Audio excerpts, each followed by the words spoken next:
Donald Trump says doing business with China is very dangerous. We'll have a look and talk about that in just a second with Henry Hill. But let's hear from the president himself, what he has been saying at the premiere of Melania, this documentary about his wife. President, what do you think about the UK getting into business with China? Keir Starmer was in Beijing. Well, it's very dangerous for them to do that, and it's even more dangerous, I think, for Canada to get into business with China. Well, it's interesting, actually, that Trump himself is going to China in April, so it'll be very interesting to see what happens there. What have we actually got out of this big box office visit from Keir Starmer? It's been called historic. It is absolutely in no way historic. 8 years ago, Theresa May went. It is simply another Prime Minister going to China with the begging bowl out. What have we actually got? Well, the thing he hasn't got is the release of the jailed British citizen Jimmy Lai. We'll talk more about that in a second. What he has got is 33-day visa-free travel for British citizens to China for tourism or business stays under 30 days. I mean, 50 other countries have that as well, so hooray, good for us. A reduction in Chinese tariffs on Scotch whisky from 10 to 5%. Okay, that's good. AstraZeneca has said it's going to invest £15 billion in China throughout 2030. Well, good for them, but that benefits the Chinese far more than it benefits us.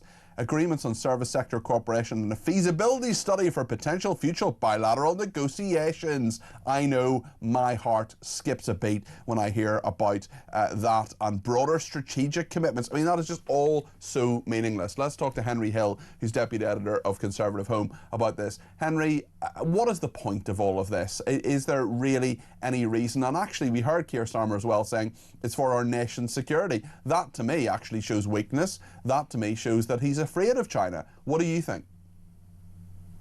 I mean, it's just part of the typical British tango about China, which we've been through under every single government, which is that, you know, at one moment we're looking at the security implications, the fact that the Chinese regime perpetrates genocide in Xinjiang, and the fact that its companies, it doesn't really have private companies in the sense that we know about them. Every single major company has a connection to the Communist Party, that it steals technology and patents and all the rest of it, and we're passing laws against that.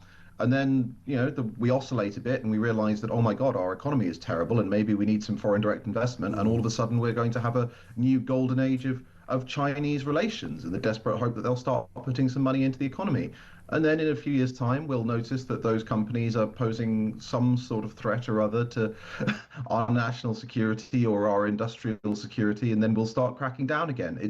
We've been through this cycle several times already under the Conservatives and under Labour, and I don't suppose it's going to change anytime soon. It's interesting as well when you look at people like Liz Truss, who did a total 180 on her views on China. At one stage, she was really pro-China when she was International Trade Secretary. She was talking about China being the key to growth and the key and doing so much business with them, and they're marvellous. Then she became Prime Minister for such a short time. Then she said to Rishi Sunak, her successor, that we should be classifying China as a threat. I mean, I think China is a threat, but will there ever be any consistency in this? Because the Chinese themselves, not that I have any sympathy for them, but they are in a position where they say, well, we don't know what's going to happen from year to year, from Prime Minister to Prime Minister. And of course, with Keir Starmer looking not particularly stable at the moment, there may well be another one along in a minute who has very different views on China.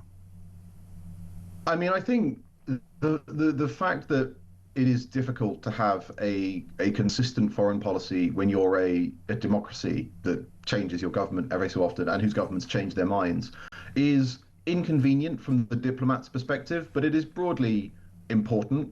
If you're a democratic country, I think actually one of the problems that we often run into with things like, you know, the ECHR and various other treaty commitments is that we international lawyers try and get that kind of long-term certainty by essentially insulating foreign policy commitments from democratic pressure, which is not a good thing. China obviously has the advantage as well of being a one-party state, which makes it very much easier to have a consistent foreign policy over a long period of time, because you also have a consistent domestic policy, because nobody's allowed to change their mind about anything. So it's a problem, but I think it's a problem inherent to our system of government, but also our just very confused understanding of our place in the world. Because you can do, really, Britain has two options, which are both coherent. One of them, it sort of accepts that it's a city of spies. London is a city of spies. That Britain is a frontier state between China and America, who are the sort of powers of the 21st century. And we try and do what some states during the Cold War did. The leader of Afghanistan once said he wanted to light Russian cigarettes with American matches and that kind of thing, and you play them off against each other for your own national advantage. Alternatively, we could decide that no, we are committed to the Western alliance and to the principles of that alliance, including human rights, and we could therefore be really strict about China, and especially about the danger of China stealing patents and technology, because of course one of the few things that Britain is still good at is technological innovation. We're currently very bad at getting those companies to maturity, and it's a real structural weakness for us that often somebody will invent something here, and then the business of doing business in Britain is so miserable that they'll go off to America to make all of the money. They haven't at least invented it here. But Chinese companies steal patents, and that is a real problem if most of what your economy does in the technology sphere is patents. So we could be really strict. But the problem is that we have no consistency of approach at all. We simply, 1 year, notice that they're doing something bad, that they're posing a security threat, and we crack down. And then a couple of years down the line, the Chancellor is desperate for money and goes to beg for some. That's the problem. One of the issues I want to talk about as well, and one of the things, in fairness, that Keir Starmer did bring up, we don't know how vociferously, was Jimmy Lai. He's a British businessman and newspaper owner who is about to be sentenced. He has been, trumped up charges have been laid against him by the Chinese regime. Let's just play a little bit of my colleague Julia Hartley-Brewer chatting to Jimmy Lai's son Sebastian Lai. Let's see a little bit of this.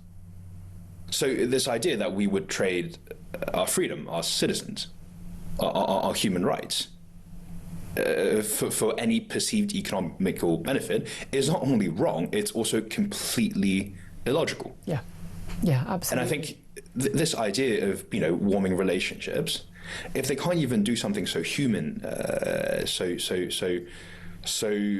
right, and so rational, actually, because there's direct impact to China's reputation and to Hong Kong's economy, keeping my father in there.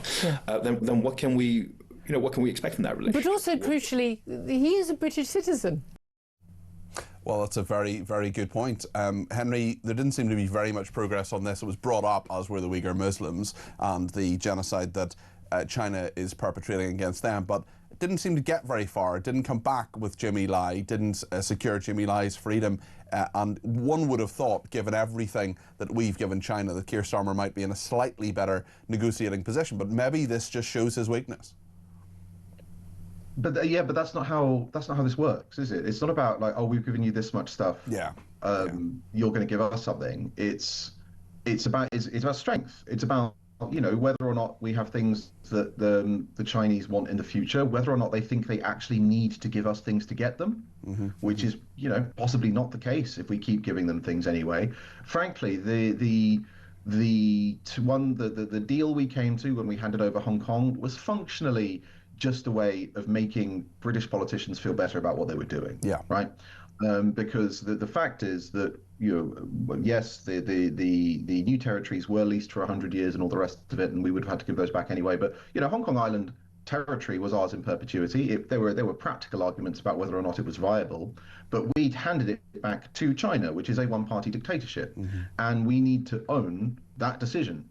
And so at the time, the Chinese came up with this lovely little arrangement where Hong Kong would be exempt from all sorts of things that apply on the Chinese mainland, and it would be able to remain this sort of strange little part British exclave. And then the Chinese eventually decided that they were bored of that and that they were going to crack on with integrating it properly into China. And I don't think there was any reason to expect that not to happen at some point. So, yeah, it's obviously hideous what's happened to Jimmy Lai and all the rest of it, but it was what we need to own is the fact that, we handed a territory full and what did we expect? I think that's all very fair analysis. Henry, as always, thank you. Henry Hill, Deputy Editor of Conservative Home.